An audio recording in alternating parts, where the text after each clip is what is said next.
Welcome back to the Lanterne Rouge Cycling Podcast, brought to you by Join Cycling. This is for the recap or the preview of the Giro d'Italia 2025 route. It's just been released. There's been a bit of drama about it, a delay from before.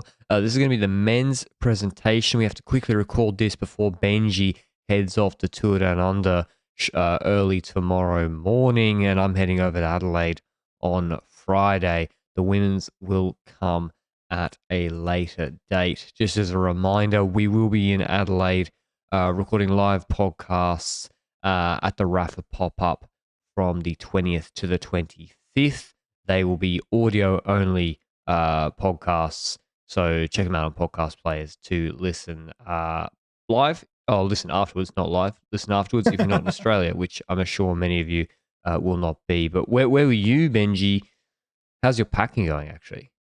Well, let's just say that I'm about to pack once this podcast is over. I think I've prepared. I don't look at me like that. I'm not accepting that face. I'm accepting only a face of pride right now because I made a smart thing. I got sick after I came back from Tenerife, so I kept my bike in my bike box, which means I don't have to put my bike back in the bike box. So I only need to pack my clothes and my tech, and that's a lot of stress gone for me. But I'm feeling good. I can't wait to be in Australia. I've been told that we're living in a village, a city, Adelaide, a bit smaller than the city of Gestel, but apparently in the city itself, not that many spiders. So I'm all good now. I'm not terrified anymore. Yeah, Benji thought that he could walk over from basically Victoria Square to Wollonga Township because he thought it was like Belgium, and I had to give him a reality check yesterday about distances. So we'll see how that works. when you presented the idea to me of come to the Sand Southern Under, everything's in the same city. The whole race is around the whole same city.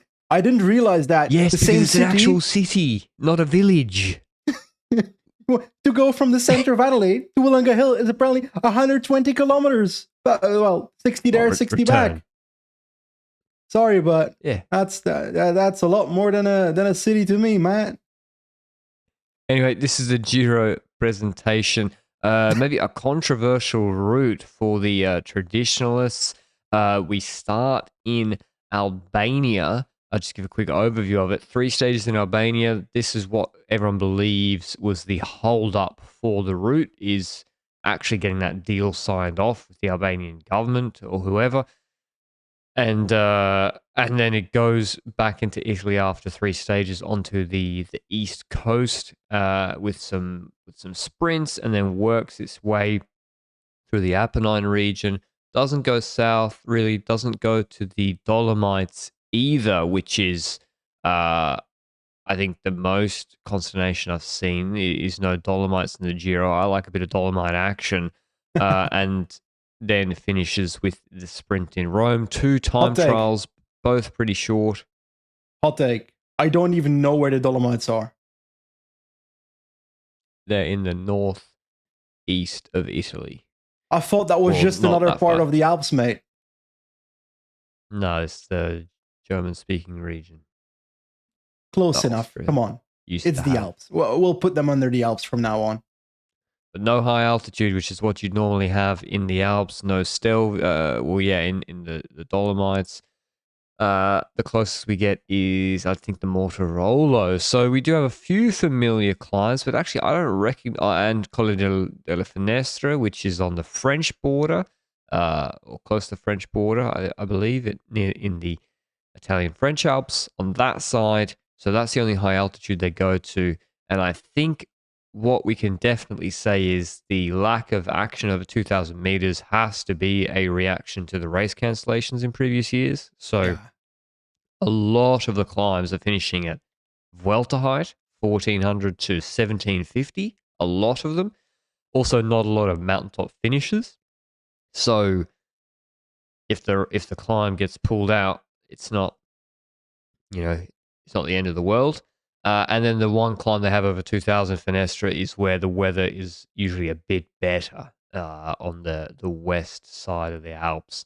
or near the French border, whereas the Dolomites in May can be a bit dodgy sometimes with the weather, which actually is what makes the race exciting and brilliant. I'll always remember the Cortina d'Ampezzo stage Yeah. with Egan Bernal. I'll always remember that. So better than some good weather Vuelta stages, which ended in an uphill sprint. But first reaction to the route, Benji. First reaction to the route, I would say it's odd.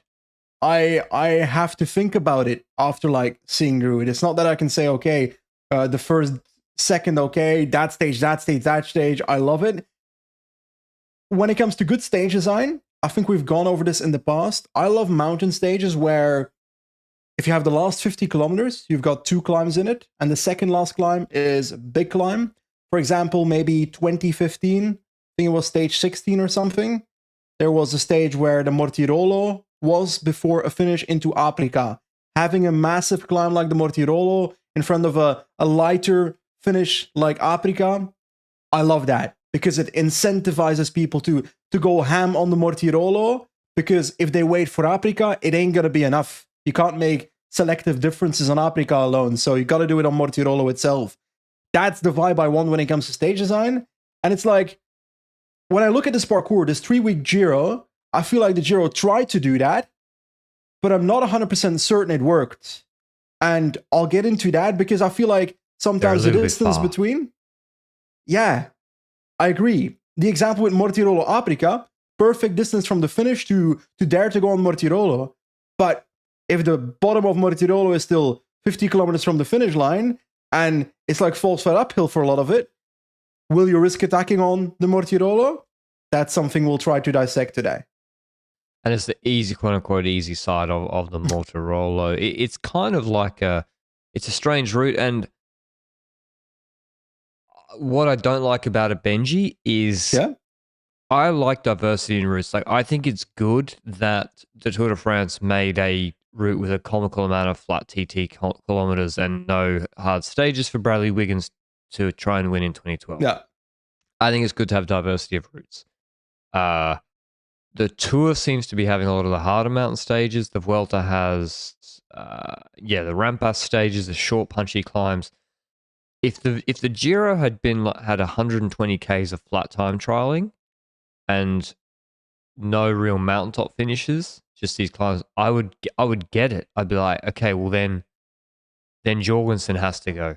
Yeah. Then Remco has to go and do Giro Tour double. Then I don't know, pick another strong time trial rider.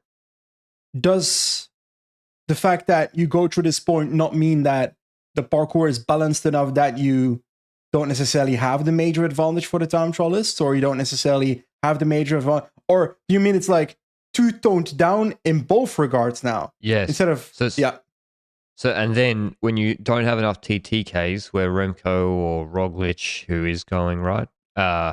Or even an Almeida, when they don't take all that time, and so they take a minute on Landa, who is going, is he going to go all in on stage 11 on San Pellegrino so far from the finish? It's like, oh, well, no. Whereas if you're 4 minutes in the hole, you got to use that climb far from the finish or try something. So I think it can lead to a lot of people waiting till Col de Finestra on stage 20, is it? Yes. Oh, yeah. So I hope that doesn't happen. But that's what I'm worried might happen. So, yeah, I think there's no harm in making a toned down route, but then you've got to boost up the TTKs, I would say. Yeah, I somewhat agree with you. But there's also intriguing aspects. We'll dive into the stages one by one pretty soon, because there's also a really nice Strade Bianche-like stage. But before we dive into the route, who's going to this race? We've got Roglic, like you said. We had Ayuso and Adam Yates planned for UAE. We had the Visma Lease bike announcements today in their presentation as of the day we are recording it, which included Wout van Aert and Olaf Koy, but also when it comes to GC, Simon Yates. Then I'm looking at other teams. Landa's going for a quick step together with Manier for the sprints. Landa obviously not for the sprints. I'd love to see him lead out. Gaudu, I think, is doing the Giro Tour double, so he feels like Pogacar this year. Bardet, Bilbao, Hindley, and so forth. Del Toro. There's a long list of riders. Max Pool's going to try and get his bloody Grand Tour stage win for once. Carapaz. That's a name I'm indeed very hyped about. because that's the one rider that would, on a stage with like Mortirolo 50 kilometers before the finish line, would dare to attack on the Mortirolo. But the problem is, if there's 3 stages like that, is he willing to do it every single time? Or will he wait for the last one? I think, it's Carapaz is someone who you love to see on the start list because he gives it a go and he will go from far. We don't know. I think it's a pretty good route for Schelmoser, one would think. I don't know if Trek will send him, but there's no... I'm not sure that the organisers will be that happy. I think they would have hoped for 2 of the big 4 GC riders, and they got Roglic. I think they would have hoped to have gotten a Vingegaard or a Remco as well. I think we all knew Poggi wasn't going to do the double again. How do we look at Roglic right now? Because, yes, when it comes to last year, he won La Vuelta, and he did it pretty comfortably in the end. But he is also, together with Remco maybe, the 2 of the 4 where you're like, something can always happen. That doesn't necessarily need to be a crash. Doesn't need to be a puncture, stuff like that. It can also just be Roglic having a bad day on a climbing stage. Even in the Vuelta last year, he had a day where on the mountain, well, was it Hazalanas? Where he was suffering and people started getting away and the descent bailed him out. But that's okay having a bad day like that. The question is he going to have it in his Giro? Who knows? We'll see it in that Giro. But with Roglic and Remco, I don't have that feeling of, okay, they're going to destroy the rest here. I feel like we've still got a competition. Yeah, I think it's good because Roglic will take a lead in the TTs, the Bonies, and then other people have to attack him. But before we get into the stage-by-stage analysis of the route, and then maybe wrapping up with who it suits the most at the end, Join Running is out. It's been in beta mode being tested for a while. I've been teasing it on the podcast for a while, but now Join Running is out, and I've already been using this and really, really like having my runs taken into account and even planned out the runs I should do in my joint training plan. And so even in the off season, particularly at this time of the year in the Northern Hemisphere, you'll see all of the pros doing a couple of runs a week, just because it's good to do something different. It's good for your health, good to have some load-bearing activity if you're on the bike constantly. And for me, it's a bit more than that. I just like running, and I find it complementary to cycling. Now, it's not a training plan that consists of runs only or to prepare you for a running event. It's still for people with cycling goals. It's intended to complement your cycling goals. But yeah, it's really cool. You input your number of runs that you want to do per week. You input your running level, and then you just click that I want to do running workouts. It calculates your various running speed zones. So what's your threshold pace per kilometer, and then you're just ready to get going. You'll get the number of running workouts per week that you suggested in the app. So to get started, update your app to the 9.00 version. Make sure the latest version is installed. Go to your athletic profile, find the running section, and enable it on your account. Set your running preferences, like I just mentioned, how many you want to do per week, and confirm your threshold pace, and then save, and you're ready to start running. You'll get a running workout input throughout your week. So I've been using it. I use it right now. And if you're Join Cycling, if you're on one of the plans at the moment and you are a runner, go and check it out. Okay, stage 1, Benji, we are in Albania. We're wanting to go to Albania, so you should see us there at the start. From Durrës to Tirana in the capital, we have 162.2 kilometers. First 70 Ks are flat. We have a 14K, 5% gradual climb, another descent, another climb of 5Ks, 5.5%, quite far from the finish.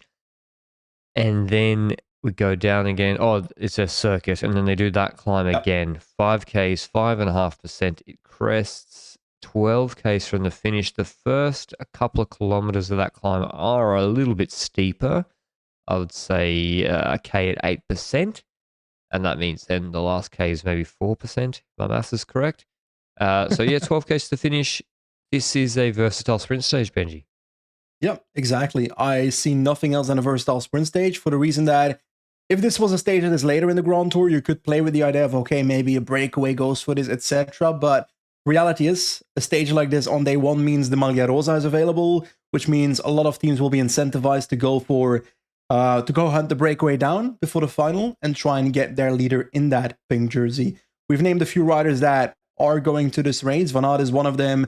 Kooi is also one of them. Manier is one of them. Manier is my pick for this one, by the way, as like I don't know, he's not a dark horse anymore. I can't even call him a dark horse for this stage, Paul Manier. Then again, he's not won at this level before. He's super young still. But when it comes to Van Aert and Kooi, I look at his parcours and like, if you look solely at the profile and you don't dive deeper into the climbs, then you're like, could Kooi even survive those climbs?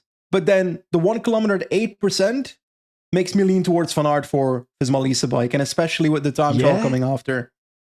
Yeah, but Mm-hmm. Van Aert lost the sprint a bit last year after a 20k 5% climb, right? Yep, correct. And would you rather Van Aert against Groves and you've dropped Kooi? Because, I mean, dropping Groves on this is going to be hard. On 5k 5%? Or would you rather take it easy and have Kooi against Manier? That's also the angle that you need to look at. And the thing, like, it's just that kilometer at 8%. The question is also, how hard can you make it as Van Aert to the point that you start, as the team of his Malisa bike, to the point that you're going to try and drop the more pure sprinters that we don't necessarily have on the start list yet, by the way. But whether Milan goes, whether Pedersen goes, also influences the tactics of these teams. I just feel like a Manier also shouldn't drop on this finish. A Pedersen also wouldn't drop. Even if Kooi is there, Pedersen Milan would also be there. If Kooi is there, Milan's there for me. Oh, yeah, but Milan you might not drop on this. Yeah. 5k 5%? And like, he's got to do the first 2 minutes. He'll do that at 700 watts. I don't know. It's a trick, but that's why these stages are so popular now instead of pure sprint stages, because you have a bit of intrigue before the sprint. So yeah, it's going to be really interesting. Binny and Gomai. I don't know what Binny's schedule is yet. Same. But yeah, I mean, maybe they're waiting to see, and they're like, well, that's a good opening stage for Binny. So it's going to be a sprinter. I like your Manier pick, Benji, and I'm trying to think of a random sprinter. A random sprinter that might go to the Giro. The list is long right now. I'm going to go with Jay Vine. Legendary random sprinter Jay Vine goes to the Giro, wins the Maglia Rosa on the first stage in a sprint stage. I dig it. We'll take it. I will classify that as a hot take, though. Obviously, or Del Toro. Can I change? It's Vine/Del Toro. I'm allowed both because they're neither of them are sprinters. Del Toro, like you won in TDU stage. From that level, I'm allowing you like 10 names because I don't expect it to happen. But I'm looking forward to seeing Del Toro at a second Grand Tour. I think he rode the Vuelta. But anyway, he did the Vuelta. Stage 2 is a time trial from Tirana to Tirana. We have a climb in the middle. I'm zooming in my eyes to my screen right now because the gradients are written very small. 1.2 kilometers at 5. I think that's 3%, 5.7%. So it's not the craziest climb. It's also not the longest climb, but it is going to influence the time trial. And I gotta say, did I even say the length of this time trial? It's 13 kilometers. And for me, that shouts, Wout van Aert tries to get into the Maglia Rosa, but is Ganna going to the Giro? I'm not sure. He said he's going to focus on Roubaix and San Remo, the classics. I'm not sure it's announced yet. He's not on the PCS Giro provisional star list yet. I think he's doing the Tour de France. I don't know. I generally don't know. Because So one of Tarling and Ganna would have to be at this Grand Tour, no? you would think so with the two TTs, but then Benji, I mean, that it doesn't look like a big hill. But remember, say it's a 14k flat TT. How much does Tarling beat Roglic by? 12 seconds, 15 seconds. Maybe I'm underestimating it. 12k 6% hill. Roglic can go up that 12 seconds quicker than Tarling. So it is very impactful, the rolling terrain. Maybe not 12 seconds quicker than Ganna. You said 12K climb, 1.2K to be clear. Yeah, 1,200 meters. Sorry, 12K climb.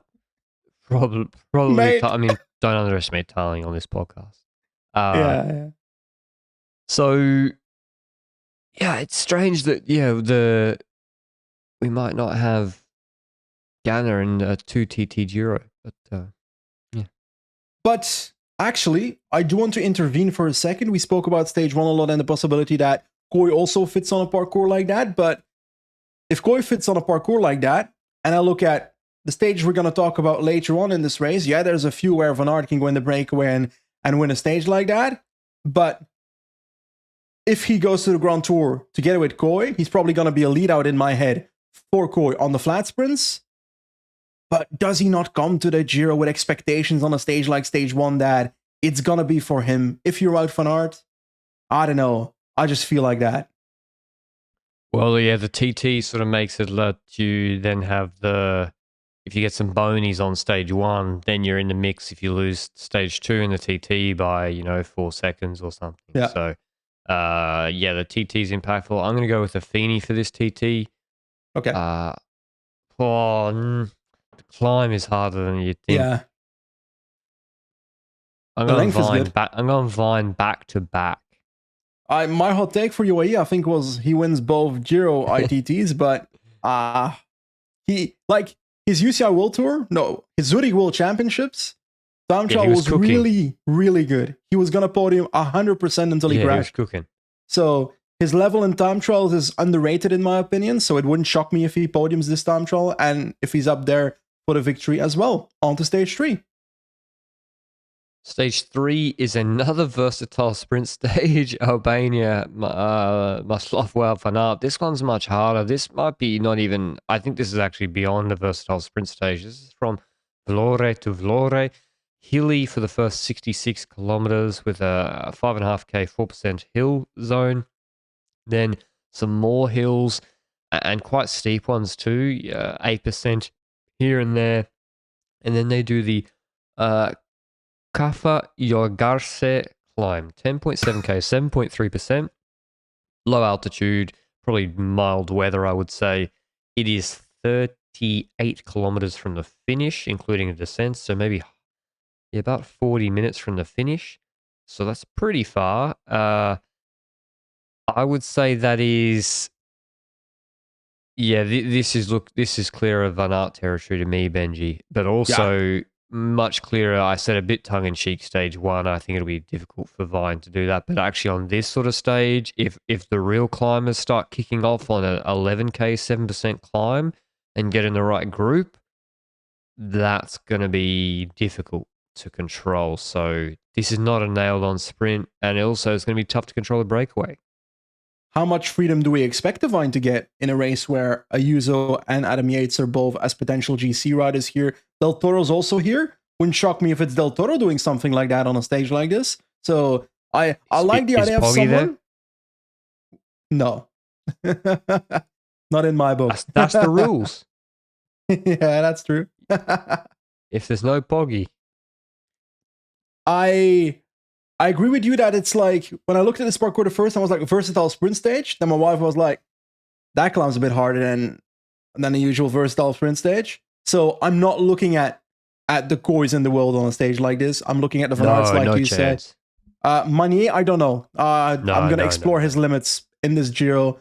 I'm not sure what to expect on stages like this. I saw Omloop on his schedule. I'm very hyped for that personally. I want to see how that goes. That kind of a vibe for him. But when it comes to a stage like this, that is unexplored territory for me when it comes to Manier. So there's also the possibility, what if there's a breakaway up the road? They've got a bit of a gap still on top of that climb. It's that thing of like, okay, if the break arrives on this climb with still a gap, you kind of want to catch them near the top. Otherwise, you're going to have a long chase after that, after the top of that climb towards the finish line. But I would like to see an attack from the peloton. I'm going for Del Toro if you're going for Vine. Yep, I think the UAEs will be in attack mode there. Stage 4, Benji. Ooh, we've got a sprint stage from Alberobello to Lecce. That is in Italy already. Is there a transition day? There must be. from Albania to Italy. I'm saying no. Yeah. They're taking a boat, I think. I'm saying there's no transition day. Oh no, the riders would be so pissed. Is there no transition there? You do preview the stage. I'll check. Bro, it's a sprint stage. What more can I say? It's a flat fucking sprint. You do the presentation of the stage. Oh, there's gonna be wonderful Benji, there's not even wine fields there. Yeah, there is a transition day because they have to get on a boat. Oh, okay. If you have to get on so a boat, we also have a transition day. Yeah, we do. That's why we can go to Albania because we can travel back. I like that. Maybe there's a corner. Maybe there isn't a corner. But Benji, I'm gonna go with Olav Koi. Okay. Well, it's the purest sprinter that is on the start line right now. So he's the best sprinter on the start list. Yeah, it's flat sprint. So what are you gonna do? Who else, sprinter wise, do you expect? Because Merlier is going to the Tour. We don't know if Milan or Pedersen is going to this race. Philipsen, I would expect at the Tour de France. Is Groves going? Van der Poel said the Tour is a piece of shit race that he doesn't like doing, so they have to. And he's still going to go. Probably, yeah. He'll miss his buddy. Groves will do the Giro. Has to, unless Plowright takes a big step. So, or De Haas. So, yeah, Groves, Coy, Bauhaus, I probably would send to the Giro, actually. Honestly, it is the perfect start list for Coy to take multiple stages. It's a soft start list, yeah, especially as he's going to have a Feeney Van Aert as a lead out. It's a pretty good lead out. We've got 3 riders on the start list that can sprint. It's a soft start list. There's 3 of the best 4 are not there. And the top 3 are not there. Yep. And if we assume Milan does the Tour de France, which I think will make a change this year. I want to see the best sprinter at the Tour de France, so I'm obviously going to want to see Milan go to the Tour de France. I think the little track presentation is in a couple of days, so we'll find out after this podcast is recorded, I'm afraid. But my gamble is Milan Tour just because my heart wants that personally. Anyway, stage 5. Please tell me it's not a sprint stage. It is kind of a sprint stage. This is to Matara, which is I think the beautiful old town from Ceglie Massapica, and it's pretty flat to be honest. And then the hill starts, so about if I can count, short stage, but 25k from the finish. There's a 3k 8.6% climb. That's pretty hard. Then there's 7k 3.5% uphill, and then some Stirato and stepped finish. There's a 700 meter 8% pinch about 2k's from the finish. This reminds me of the Tirreno stage that Bauhaus won, that Merlier didn't make the finish on, that Philipsen crashed in last year. So I think this is a very interesting stage once again, where I don't know who will make the finish. And I'm going to pick Manier for this one. I think he won a baby Giro stage like this. I think this is perfect for Manier. In 2020, the stage it's not the same stage, but a similar stage into Matera was won by Arnaud Demar ahead of Michael Matthews, and it was a proper versatile sprint field where Peter Sagan actually didn't end up doing that well in that sprint, but I just wanted to give you that information for absolute no reason at all. And I'm going even further, 2013. Oh god, that is not the same stage. I'm looking at a stage with a giant mountain into Matera, so we're not going into that one. But when it comes to my rider for this parkour, I want to see Binyam do the Giro Tour double, so I'm gonna go for Binyam. Yeah, this is a great stage for Binny. So I think if they're looking at these early stages to maybe take pink with Binny at some point. Yeah, I mean, stage 1. The bonies can add up. So this is another good stage for him. And speaking of which, the next stage is another good one for him, Benji. Well, yes. It's the last 30 kilometers of this is okay, flat sprint stage, but what comes before is the first 5 kilometers of this stage is uphill, proper climbing. Then a larger descent of 20 kilometers towards the next climb, which is 18.5k at 4%. So that's not a horrible climb, but the follow-up of climbs, after that, there's a descent, false start uphill, descent, then 5 kilometers of relatively steep climbing. It's harder than 4% in my eyes. Then a descent again towards the Monteforte Irpino or something, 3.8 kilometers, 4.6%. And then we enter the last like 50 kilometers of roughly flat. And this is also a long stage, right? 227 kilometers, 222 kilometers. That's a lot of kilometers, which... And then if we don't have... Well, sorry. Well, like you said, if the sprinters start list is soft, that 220 Ks means you don't have 5 teams lining up to control. Yep. And you've got the terrain at the start to make an interesting breakaway formation phase happen, which means that we always say this on a stage, like, oh, there's going to be 10 riders, 10 teams, 15 teams fighting over for the breakaway. They're all going to want to be in the breakaway today. Magnus Cort Nielsen, all that kind of vibes. And then we'll enter into the stage and it'll be a Mattia Baez and his brother and Maestri in the breakaway, a 3-man breakaway, and we'll be like, why don't we hype this up? Exactly. This is the sort of stage which might be, for some reason, the teams are like, oh, a bit tired after the boat trip a few days ago, uphill start. Yeah. But it could be, the Julian. I'm going to go with Julian Alaphilippe. Really? A small group sprint. Yeah. For me, this is a versatile sprint. Like, sorry, but if Visma Lease bike is showing up for this race, then they better fucking control this stage. They've got Koy and Van Aert both in their team, and they can survive. So I'm going for Olaf Koy on this one. Fair enough. Stage 7, our first uphill finish, and actually maybe a pivotal GC stage, if given there might not be huge gaps everywhere. Quite a hard stage, 170 kilometers long, starts uphill from Castel di Sangro. Yeah, it is nice, 7.5k, 6%, and then it's like there's a lot of like hills that are after that as well, where people can try and get away again. If you're the breakaway, you want to be away though before then, because then there's a long descent where you'll kill your legs trying to get in the break. But then there's a 4.5k, 9% climb. That's quite hard before a long section of climbing at a lower, more moderate gradient, rolling terrain, and then a stepped climb in 2 parts. This is like a Vuelta stage, actually. The first 9Ks are 4%, 4.5% to Tagliacozzo, and the last 2.6Ks are 9.1%. So we got some rampas at the end. This is a Roglic stage if I've ever seen one. Like, yeah, this is just...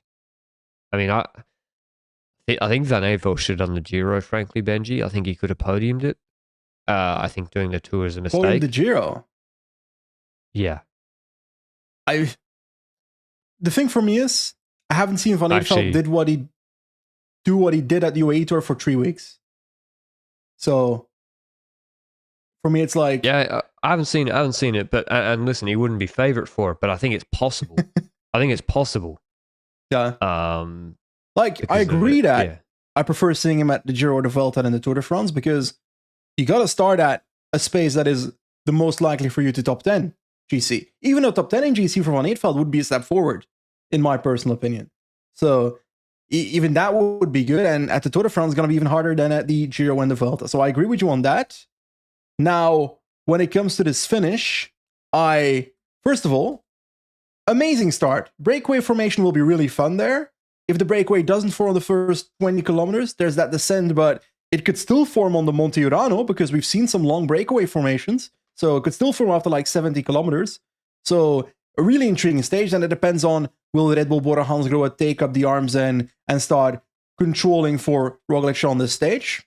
Depending on the team they have, that seems like a reasonable option, especially with that finish. So I like the idea of having like a stage like this where the final 3 kilometers are super steep, which is 9%. So it's going to be somewhat selective, but I don't expect anyone to lose 2.5 minutes on this stage either, except like maybe one guy with a very bad day. But I like the stage design on this one, and I agree that Roglic is a guy for terrain like this. Question: how do you see the future of Maxim van Gils, and do you see it possibly entering a cycle where he might be competitive on a stage like this in the future? I mean, yeah, he was there on San Luca in the second group. He was there with, I think, Enrique on San Luca in the Tour de France, but that's a hill stage. Yeah. So that we really haven't seen yet. He's climbing. I would. Yeah, I mean, to cut a long story short, this is Roglic's going to win an uphill sprint. That's just how it is. I don't see any change. I'm going for a user. I don't know why. I feel like I just could do. Roglic is the standard on this finish, and I want something to spice it up. You know. Stage 8. Stage 8 is that's an interesting stage. It's like a bit of a triangle. Starts off on the lower lower sea level, not sea level, but like the lower altitude. Then gradually starts climbing towards the middle of the stage. The biggest climb of the stage is in the middle. It's the Valico di Santi Maria Maddalena. I've heard of that climb before, I reckon. 13.2 kilometers at 7.2%. Yes, there's climbs before, but that's the big one that kicks off stuff in the middle of the stage. But after that, it doesn't really stop going up and down. You've got a small climb of 1.6 kilometers. Then the next one is 5.5 kilometers at 7%, but even the running towards that climb is falls flat. Then you start a descent towards the last, I would say, 25-ish kilometers with up and down and up and down and up and down. I'm talking 1.3 kilometers at 7.4%, followed by a climb of 700 meters by 9.3%. And that is after already a bit of an uphill before that. So you've got a descent towards the finish and looks like a flat finish after this, a 5-kilometer descent roughly at the finish line in Castel Raimondo. And I like this stage, but this is a breakaway stage, right? I'm going for Mauro Schmidt. I think if he doesn't do the Tour de France, this is and I think the Giro is better for someone with his qualities, actually, when there's no breakaways allowed to win in the Tour de France. So yeah, I'm going with Schmidt. I think that is a very good pick. I am trying to think of other people. Do we even do picks on a route reaction normally? I'm feeling picky. I feel like I'm locked the fuck in.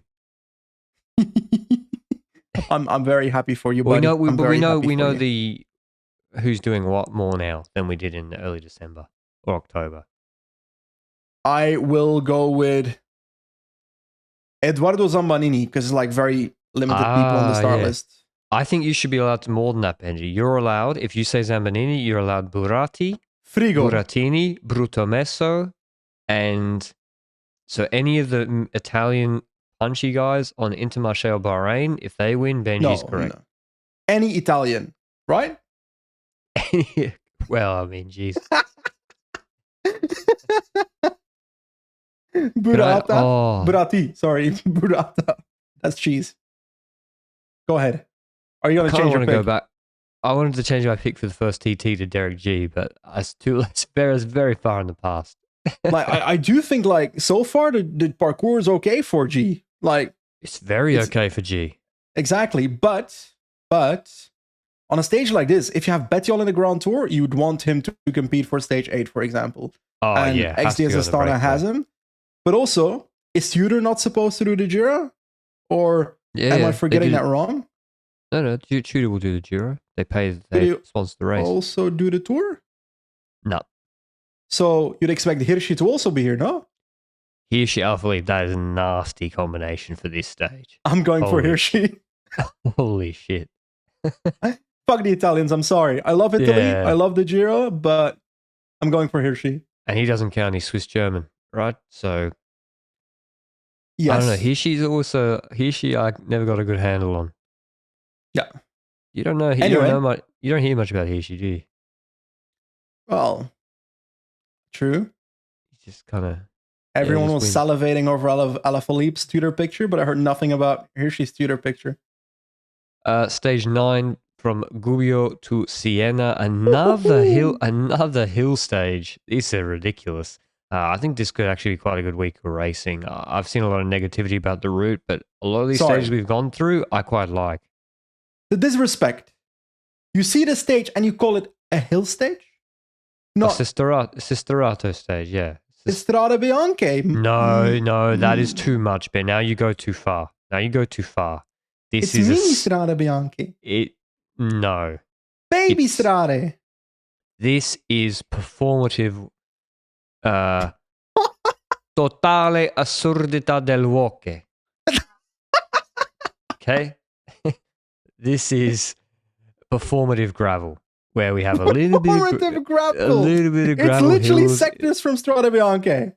Performative gravel, not near the finish. It's just designed to make Roglic fucking nervous, and Almeida, but otherwise it's not going to be that. It should not be that impactful. I'm testing my knowledge on Strade Bianche. First of all, we've got the Buoncovente gravel sector. Then we've got some Monteroni one, whatever. But the third one, San Martino Grania, 1 kilometer at 7%.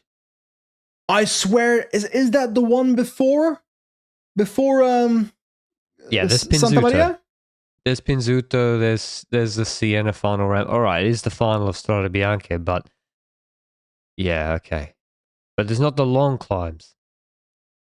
Like, yes, but this is enough for something. Come on.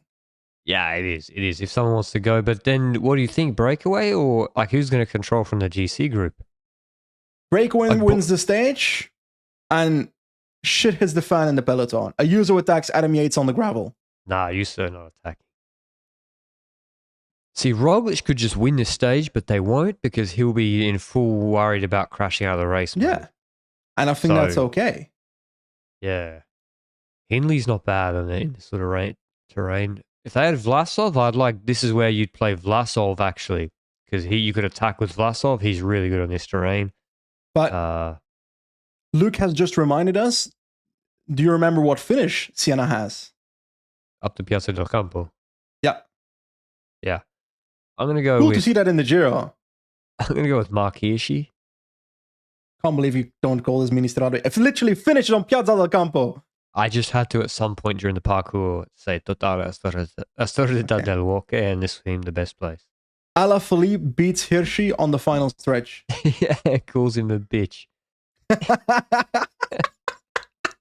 SD work style. Yeah.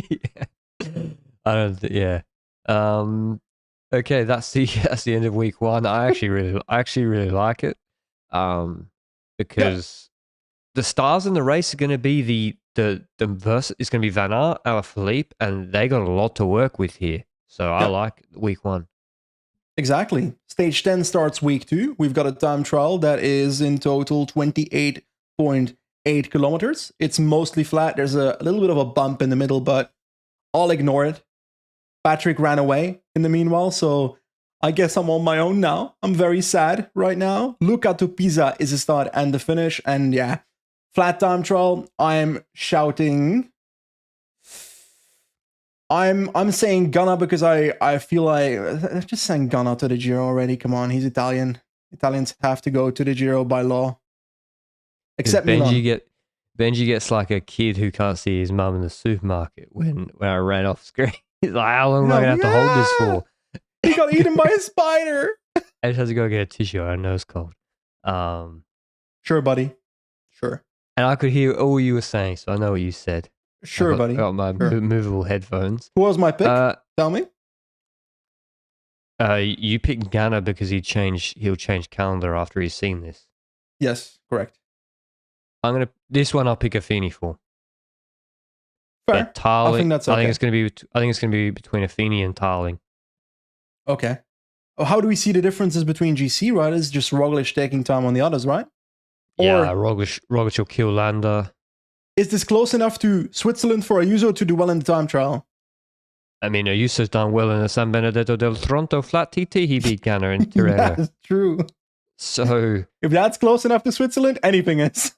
Yeah, I mean, yeah. So Ayuso should be taking time on most people. Yates should be like competent, but still losing times. Hindley's got to stay close. Simon Yates. Can I just say, this parkour for O'Connor is not that bad.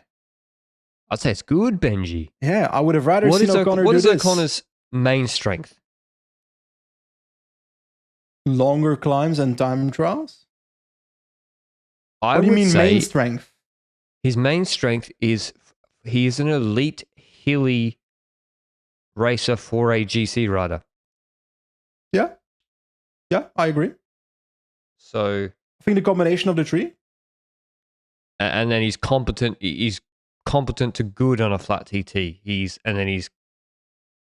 solid on a long climb. It's Good almost descender. It's almost the medium. No, like the hill stages are very good for him. Longer mountains, I would say he's also very good. But it's like the middle mountains that are sometimes too explosive for him and not long enough for him to catch back up or something. That makes sense? Oh, like the Tagliacozzo finish, he could get cooked and put on a gap. Yes. Yeah, but he's not doing it. Plappy's doing it. So maybe we should have picked Plappy for. I'm changing Plappy TT1 number 1. It's gonna be Australian Natty Champs rerun. Australian Natty Champs rerun. Yeah, that's a good pick. I'm picking Plappy for stage 10 TT. Stage 11 Benji. Ghana. Bye. Stage 11 is me because I'm odds 186 kilometers from Viareggio to Castelnuovo Nemonti.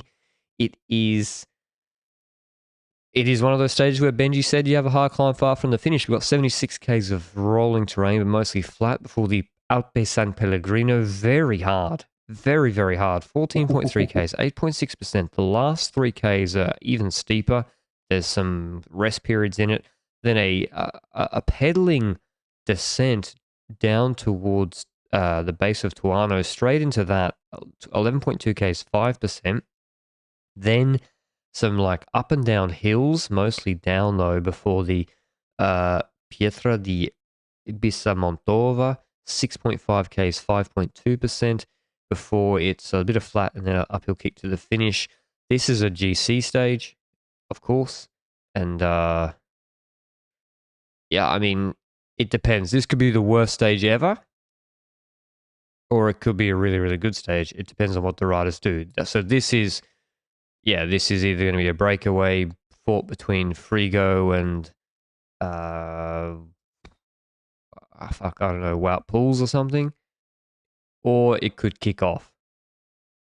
This is so confusing, by the way. Like, there's a climb called Passo San Pellegrino, which is the one I know. Yeah, I got confused too. And this is the Alpe San Pellegrino, but apparently a very different one. Because I was going to call bullshit harder on you. I was going to call bullshit. I was like, Passo San Pellegrino's in the Dolomites, mate. But Alpe San Pellegrino apparently isn't. They're both hard, but this one's very steep for 14 kilometers. So this one got the actual carbonation. What? Oh, San fuck Pellegrino. Off. Yeah, got him.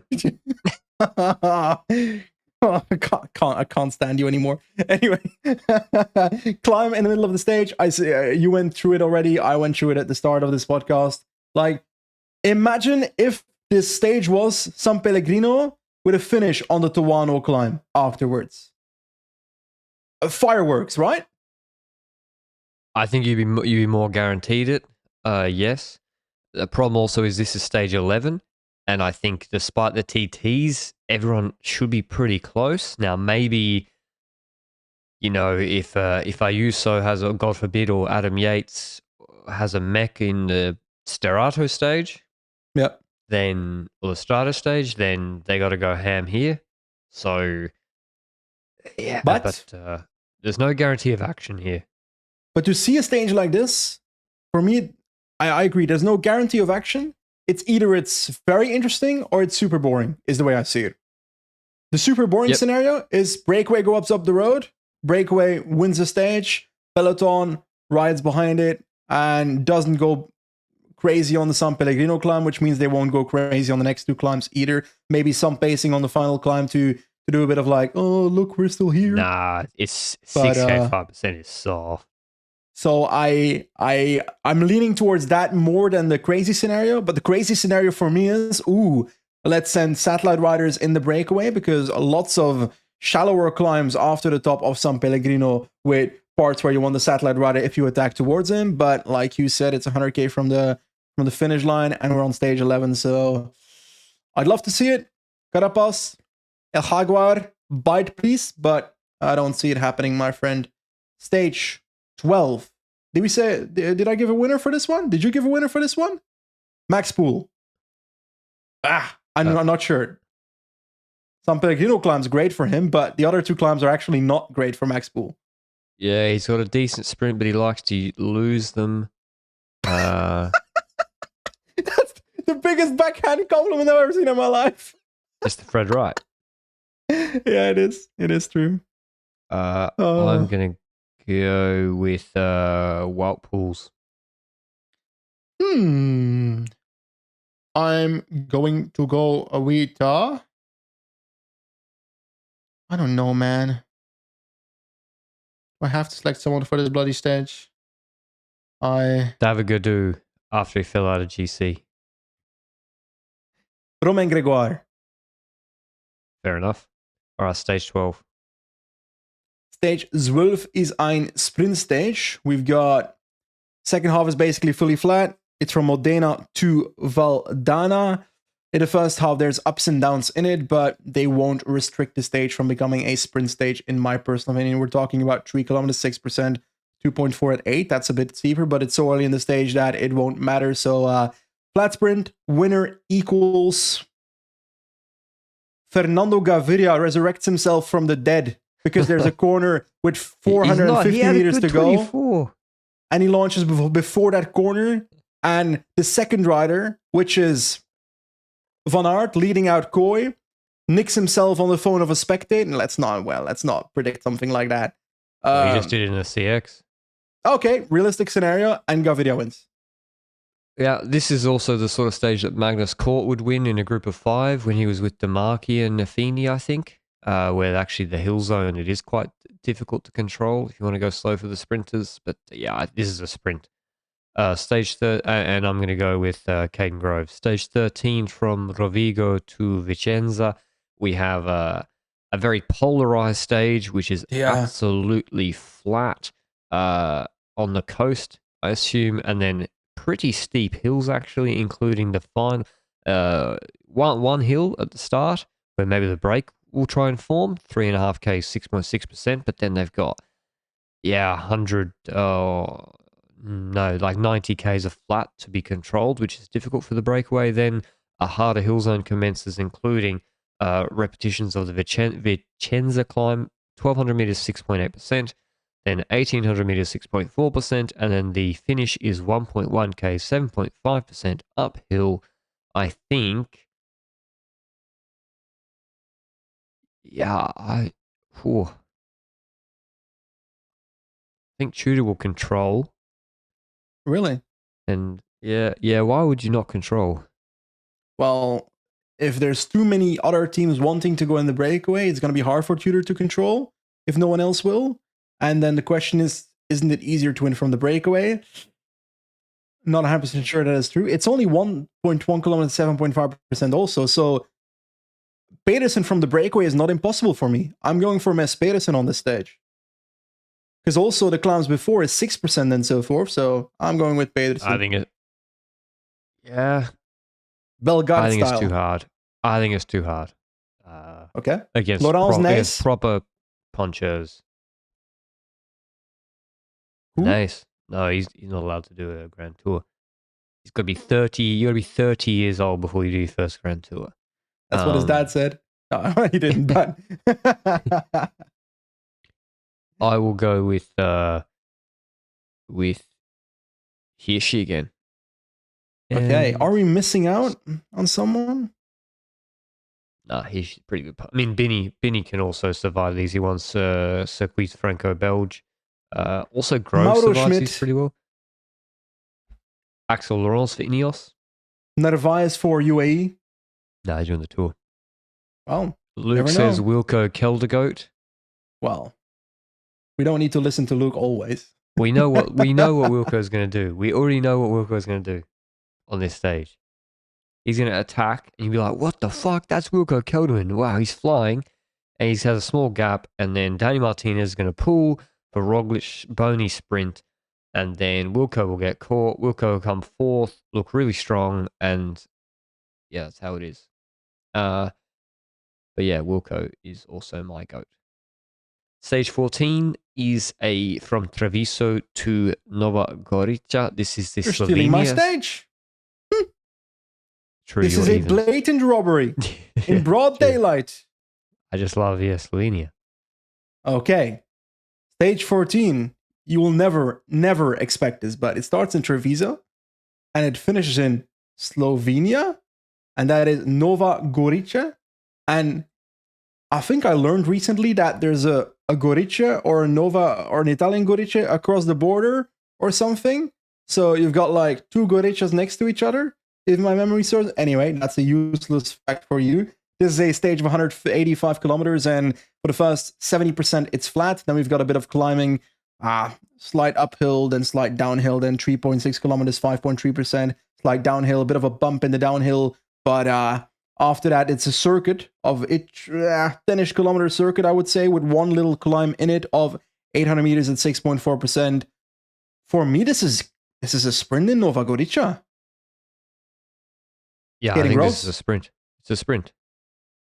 I mean, it's just really not that hard a stage. So you're going with Groves, I'll go with Koi.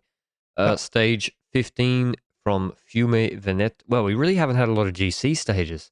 We've had one uphill finish so far, like proper uphill finish, and that's Talia Cozzo, right? That's it? Yeah, correct. Wow. And we don't have another uphill finish here. Yeah, from Fiume Veneto to Asiago. It has the Monte Grappa, which we've seen a fair few times recently, including the double ascent that Poggi won last year. Hill terrain for the first 97 Ks. Wow, long stage, 214 Ks long. And then the Grappa, 25 Ks, 5.7%. That's a bit fake news because the actual climbing's more like 6 to 7%. There's a descent in the middle. That goes up to 1,600 meters, step descent down. And then they do the Dory climb. Finding Nemo, 16.6 Ks, 5.3%. That's still far from the finish, about 30 Ks. And then there's like rolling terrain there. I wish the Dory climb was harder, Benji, because then you could use, like, that looks like satellite terrain, rider terrain after it. Yeah. I mean, there is a 1.5K, 8.3% climb there. Yeah, I mean, I don't see it happening on this stage. I need your mind.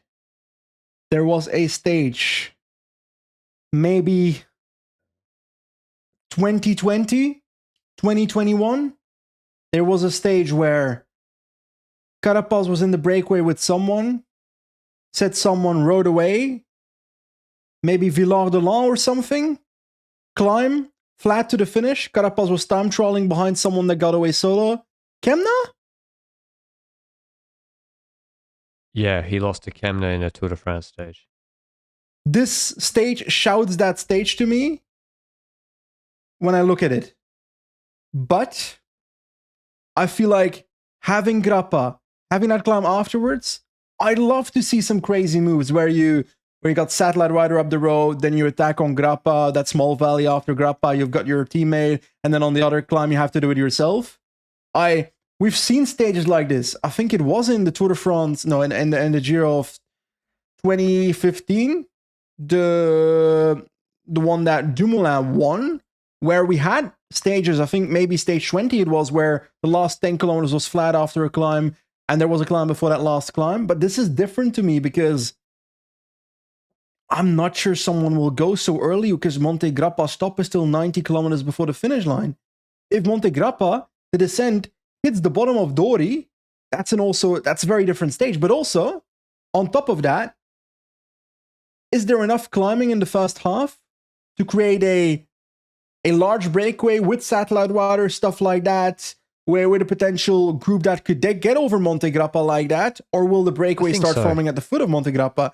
I think that small Poggio, which we've learned 3-4 years ago on this podcast, it's 97, but it's like, yeah, I agree. It should be possible, but there's potential on this stage. But for some reason, the parkour isn't perfect for it either in my head.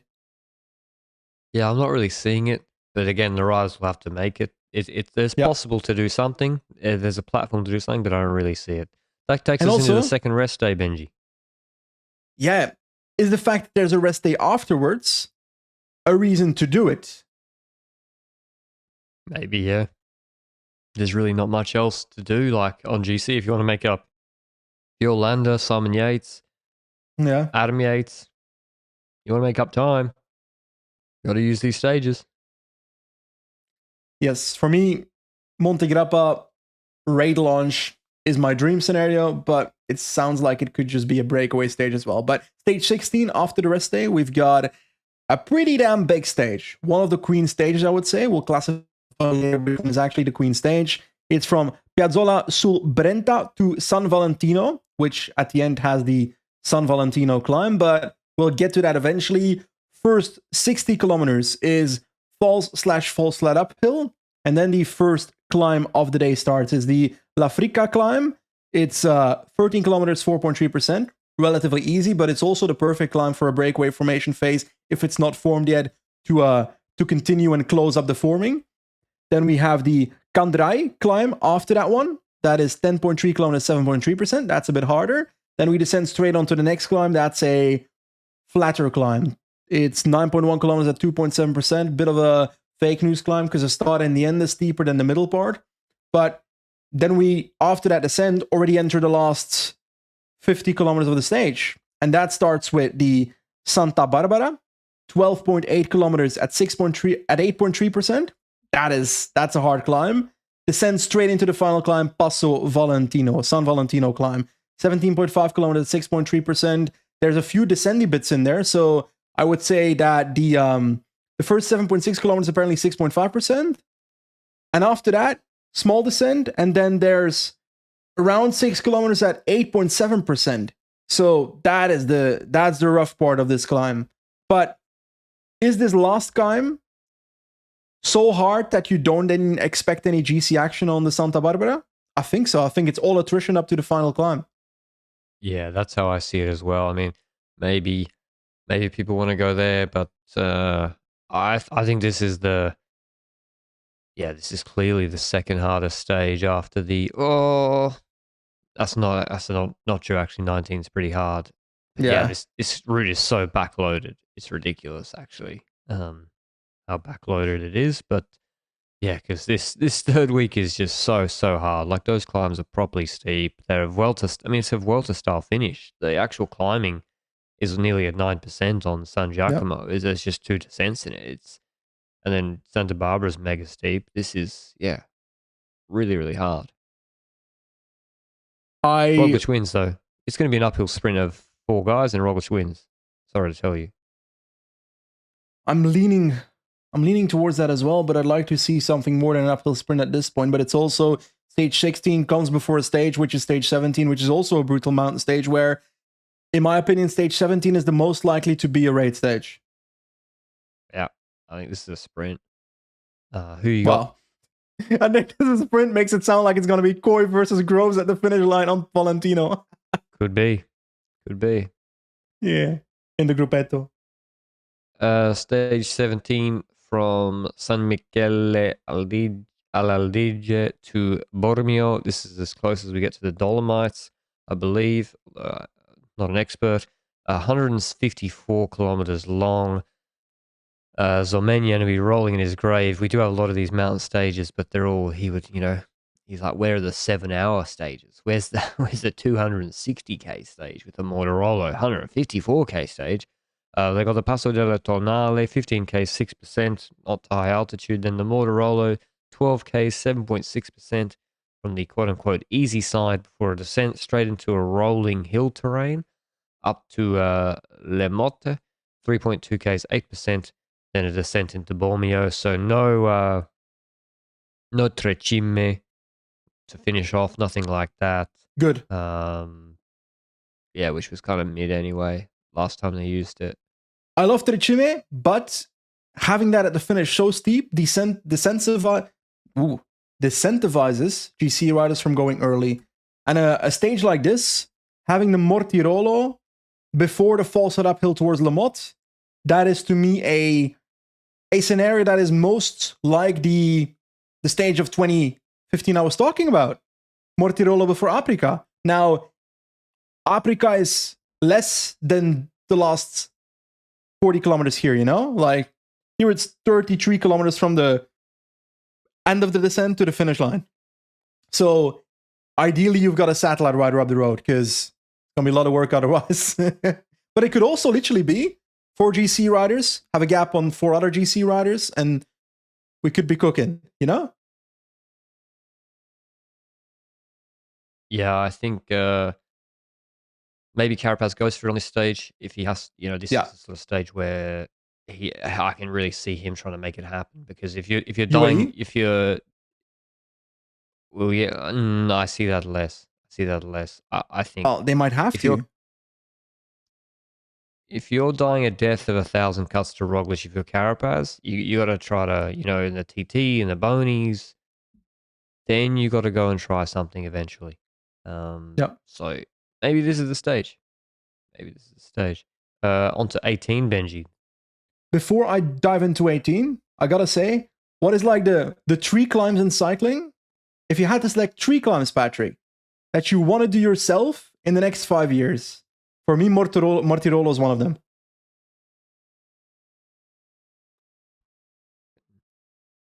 I don't know. Norton Summit. Oh, fuck off. I don't really get. Yeah, I probably use some. I don't because they look great on TV, but like don't want to burst everyone's bubble. But doing up the Wes when the weather's nice in summer, there's a million tourists driving on the road, and not sure the views are that good. Like I prefer to do some random road in Utah or something like from a personal cycling perspective. Okay, I'll take it. Odd answer, but I'll take it. Anyway, stage 18. Oh, that's sad. It's a sprint stage. I was hyped for another massive mountain stage, but that will come afterwards. 140-ish kilometers, 145. There's hills. By the way, is this not just a copy paste of stage 12? I swear Yes, this is. They looked at that program and they were like, let's make it similar. it It's could be basically, breakaway if they're tired. yep, that's possible. Magnus scored like breakaway on a stage like this. I'm not sure X at the Giro, but that's the vibe I feel on this as well. But the last 40 kilometers is basically flat, so we got to keep that in mind as well. Also, it's a short stage, so it's more likely to be controlled. I don't lean towards events like, oh, it could be a breakaway, whatever. I'm sorry. If a team like Visma Leasebike has Van Aert and Koi here, a lot of these stages they'll be very willing to control. I would expect. So I see Olaf Koi getting another one. 3 stage wins so far for Koi in my book. Stage 19 is from Biella to Champoluk. This is another hard mountain stage, and they basically have 4 main climbs. An easy one to start with the breakaway might form, then the Col Secore, 16.4k, 7.5%. That's very long and hard. Then the Col Sant Pantaleon, 16k, 7.3% again, but these both started basically 400 meters. So they've done well to find such long climbs that finish way below 2,000 meters. And they got another one straight after, the Col de Joux, 15k, 6.8%. And then they have the Antagino, 9.6k, 4.5%. The last 3.7k is steep, 6%. This is the Ben O'Connor stage win if I've ever seen one, with 3 long climbs where nothing will happen, and then a medium mountain afterwards where he can attack from the group before a descent, where he's quite good. I would also expect a Carapaz attack on the second climb over to a satellite rider of Archie Ryan for the Col de Joux, or Steinhauser. Might be more effective. So this is Roglic defending, Roglic maybe winning a sprint, maybe UAE getting involved, and Ben O'Connor winning. Yeah. Well, Ben O'Connor winning, as in not Ben O'Connor winning. Ben But O'Connor wins. Oh, he's doing the tour. No, yes, he is. He's doing the tour. dude, can't do the tour. That's what I've been telling you. He can't do the tour. He has to do this. I agree. I agree with you. So who is Who is the Giro's Ben O'Connor then? Then Carapaz for sure. Yeah. Yeah. Kind of. This is But El Hagwa terrain. I need to see something from UAE, man. Like, I need to see something from Adam Yates and Ayuso. Ayuso's got to be the most aggressive one of the two, in my opinion. But Yates won on Hazianas on 3 reps. yeah, but I don't see it in Champollic. So It's not as hard, is it? Juan Ayuso wins in Champoluc in my book. Could do. I don't have high hopes for this stage. I don't know why. Just a gut feeling. It feels like it's not the kind of parkour where you'd expect someone to go ham on Sam Pantaleon. So it's like attrition the entire stage, which can be great. Attrition in the entire stage can be great for the final, but it's a bit of an odd final having that cool de jeu before the yeah, I have no clue how to pronounce that name. So I'm going to pretend I don't know how to either. So And also, we've seen it before in the Giro. There's always mañana, yeah, which is, well, why we do something today if you're a... Carapaz doesn't think that way, so I think he might attack, but the next day they have the hardest climb in the race. exactly. The finish. Now, the first 70% of that stage is nothing to scream about. I'm talking about the first 150 kilometers. There's one climb in there, the Col de Lis, which is 14 kilometers, 4.2%. A few other smaller climbs in there, but nothing too crazy. But it's all about the last, I would say, 32, 35 kilometers of the stage. Because the last 35 kilometers of the stage start with one of my favorite climbs in cycling, one that I will never want to climb myself, the Colle delle Finestre, just too damn hard. 18.2 kilometers at 9.2%. And the last, let me count, 10 kilometers, last 9 kilometers, last 8 kilometers are gravel and unpaved road, if I recall. This is where Mr. Froome attacked together with was it Elisond? Yes, it was. Yep. Also where last year at the which junior race, which U23 race had Lavenier? Yeah. Okay, Pablo is this Torres where Torres? Yeah. I'm looking forward to the stage, but after the top of Finestre, you've got to descend towards the Sestriere climb, which is a climb that has been used so incredibly much in the history of the Giro d'Italia that it certainly pains me. It is 16 kilometers at 3.9%, but that's a bit of a lie, you know, because it's only the last, how long would you say, 8 kilometers that are like a proper climb? Yeah. Roughly. So it's going to happen on Finestre. Getting a gap on Finestre and then holding into the finish line is the GC action I would expect on this stage. And who wins the Giro based on what we have so far? Because the last stage in Roma isn't going to change much for that. Yeah, I think I actually think the Finestre stage is pretty good for Roglic. Like, it's hard, but there's no long climbs beforehand to really put like the real attrition into him. Like, if there was the Col de Joux and the Santa Pantaleon before the Finestre, I'd be like, Roglic is going to crack fucking bad. But I don't see it. Maybe on Sestriere. I think he might look shit. He might have to chase back. But we've seen it a million times. Like, when you give him a descent and then a shallow climb afterwards, he'll get back in the game. So it's but we saw with Torres, there can be monster gaps on this. He took 4 minutes on this in Lavenier. Different race, but still. It's just a bit above a Unipuerto for me when I look at it. It's like a 1.3 Puerto. And Roglic is pretty damn good at Unipuerto. So that's why I'm leaning towards Roglic on this stage as well. It's the long stage, but maybe the last weeks or in the legs. I don't know. When I think about what we've had, so maybe let's finish off at stage 21 and then we'll talk about how we feel about this Giro. Okay? I'll do a pick for this stage, though. I will go with Adam Yates for this stage. Okay. Yeah. But yeah, stage 21 is a flat sprint in Roma, and I think it will be a random breakaway. I'm going to go with Marco Frigo. I'm going with Carapaz on stage 20 and Luke Plapp on stage 21 because I have the memories of Luke Plapp being with one more rider in the, was it Roma? I don't know if it was Roma or Milan circuit on the last stage of the Giro in 2022 or 2021, and they held on for a long time. So now they're going to hold on until the finish line. So that's my feeling. So who does this Giro suit? I would say it suits Roglic pretty well, also because he brings a mega strong team. He brings last year's second place rider who we haven't even mentioned once, Danny Martinez. And he brings Hindley, who's won the race before. So between them, they have 2 Giro wins and about 5 Giro podiums, maybe more.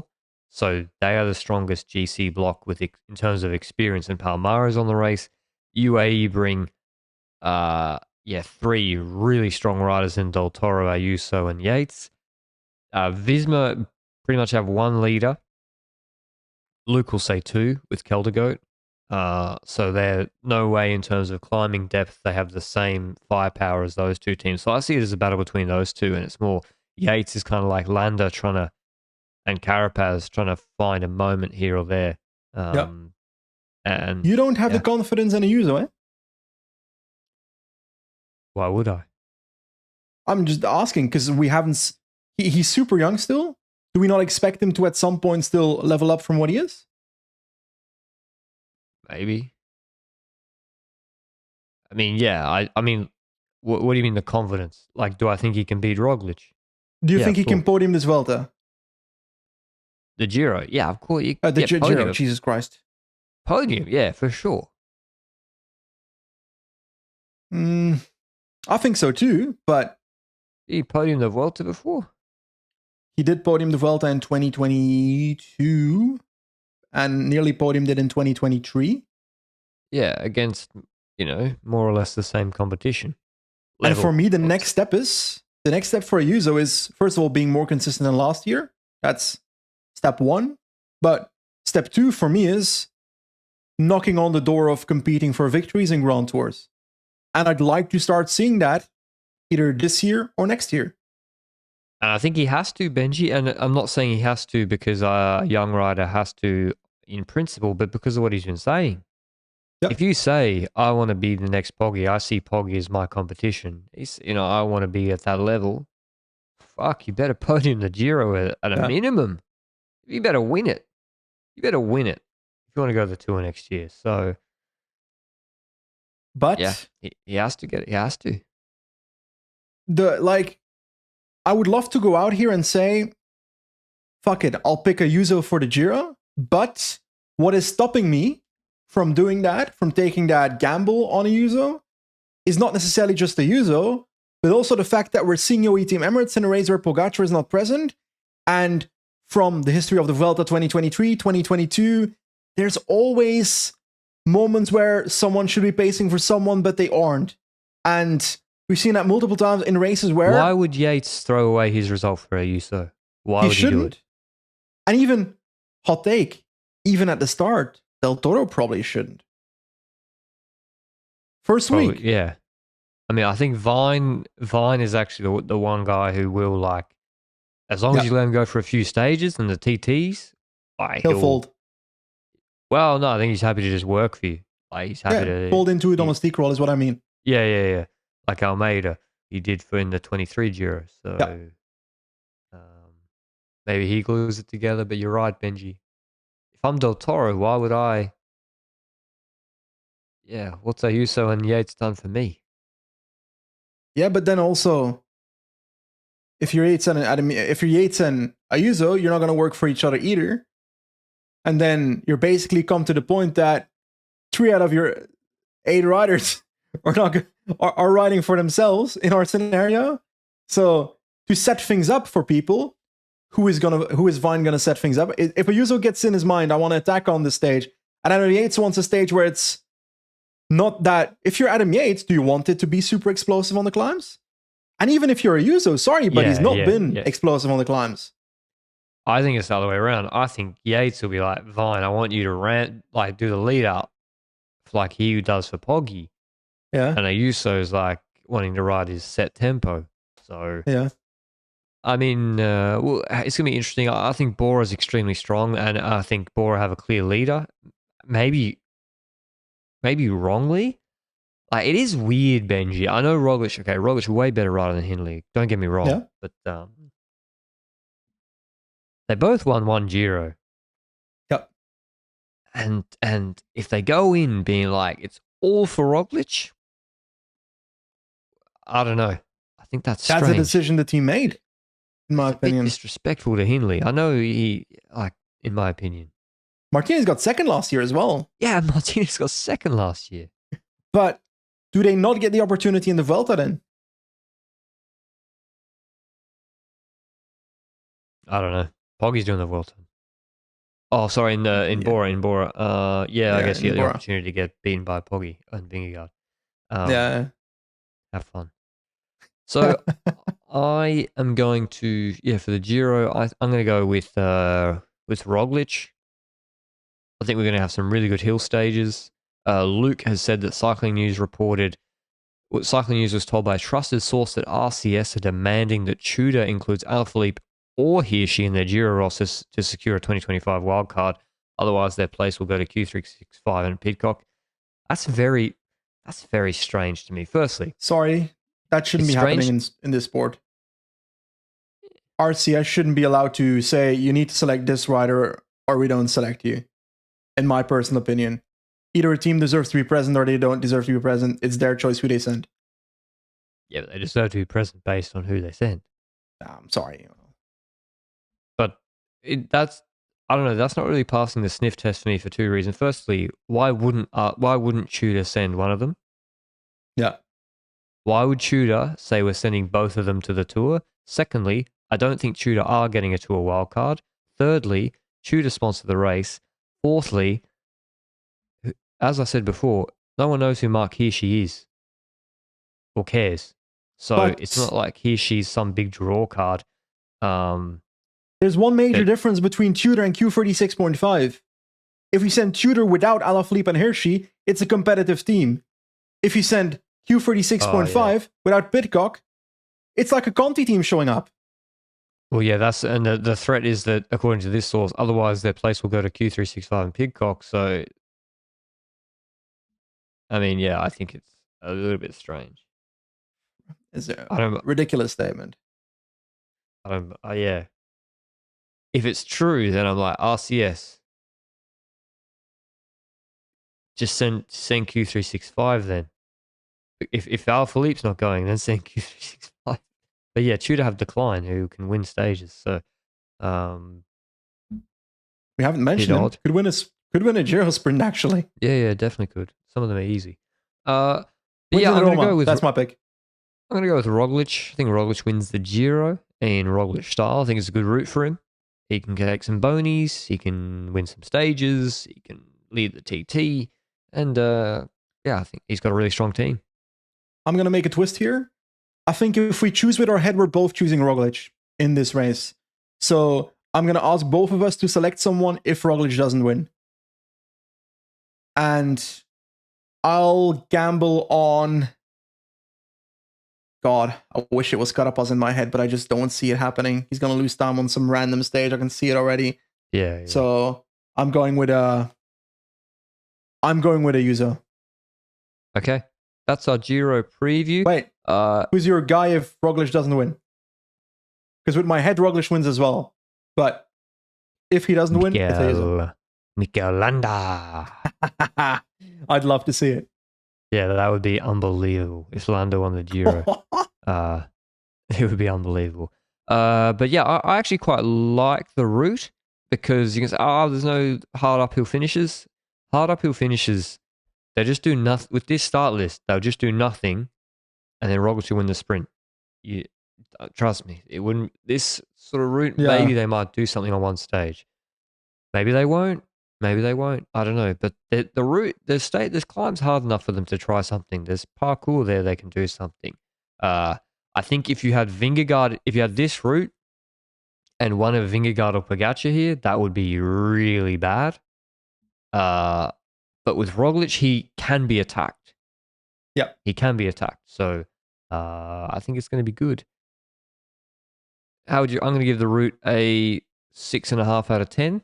I would have given it 7.5 with maybe a longer time trial, and but otherwise, I think it's reasonable. 5.7 out of 10. Okay.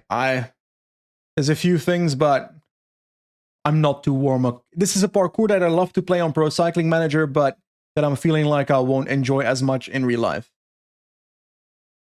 Hope you enjoyed our preview of the Giro. We'll see if some more names coming through. I think the sprints are going to be really good.